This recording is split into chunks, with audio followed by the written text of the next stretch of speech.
पराई बेटी। एक पिता और बेटी की इमोशनल कहानी। वो आज भी रोज शाम को बस स्टॉप पर जाते हैं और मेरा वेट करते हैं, जहां से मैं और वो रोज शाम को एक साथ घर जाते थे। मेरी शादी मंजीत के साथ पंजाबी रीति रिवाज से हुई थी और मेरे ससुराल वालों ने मेरा मान रखते हुए मुझे अपनी पसंद की ड्रेस पहनने की इजाज़त दे दी और मैं बहुत खुश थी ये सोचकर कि मेरे ख़ास दिन पर मुझे अपने मन की करने का मौका मिला। मैंने भी उनके हर रीति रिवाज को सर आंखों पर लिया और डोली पहुंचते ही सारे रीति रिवाज अच्छे से निभाए।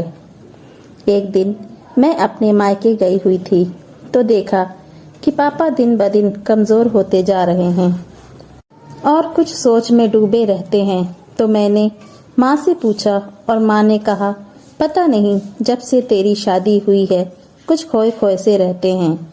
शायद बहुत मुश्किल होता होगा अपने दिल के एक टुकड़े को एक ऐसे हाथों में सौंप देना जिनको वो अभी अच्छे से जानते भी नहीं थे। मैंने पापा के साथ शाम की चाय पी और जानने की कोशिश की कि आखिर बात क्या है, लेकिन कुछ समझ नहीं आया।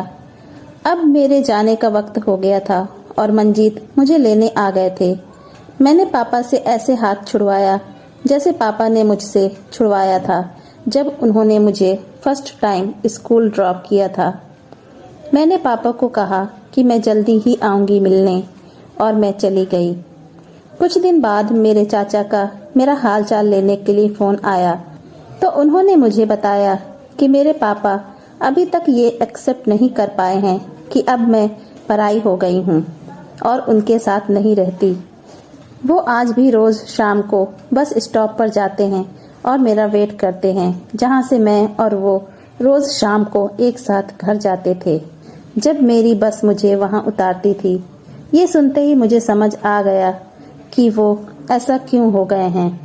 मैं अपने आँखों से आंसू पोंछती हुई बालकनी में जाकर बारिश को देखने लगी और सोचने लगी कि भले ही बेटों को कह दिया जाए कि बहू के आने के बाद तुम पराए हो गए हो, लेकिन कड़वा सच ये है कि बेटी का तो शादी के बाद हकदार ही बदल जाता है और उस बाप के पास रह जाती हैं बस कुछ यादें, कुछ खट्टी कुछ मीठी सी।